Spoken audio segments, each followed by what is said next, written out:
I'm Linda Schaller, the Director of Education and Volunteer Programs at Bonnet House Museum. And right now we're going to feed Mr. Hugh. Mr. Hugh is our swan.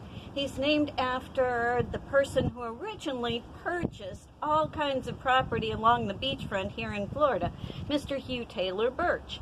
Well, Mr. Birch was about the only one that was on the barrier island for quite a while, and he was known as the Big Boss. And Mr. Hugh, who is our mute swan, is named after him because he also thinks he's the big boss around here.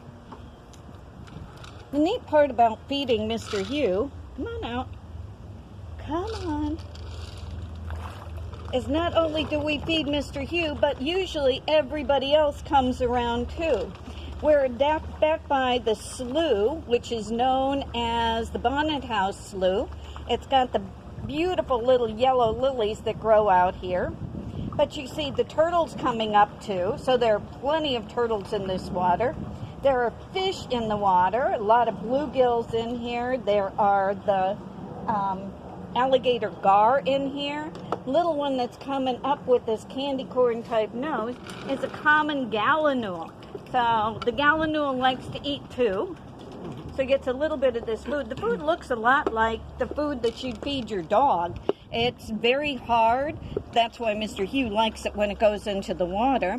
But it's all vegetable material. Believe it or not, swans do not eat fish that live in the water.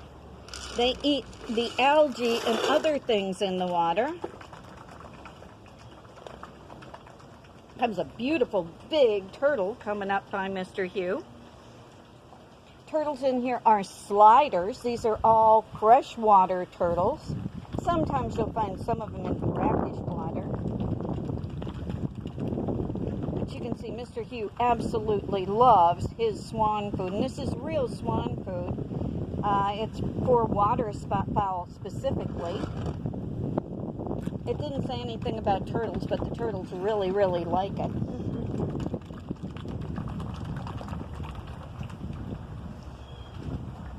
Also, at this time of year, we normally have an anhinga hanging around here. Anhingas are also known as snake birds. So the snake bird will come over while Mr. Hugh is eating. He will not eat the swan food. What he does is gets underneath. He'll find the fish that are coming up to eat the swan food, and he'll grab one of the fish and swallow it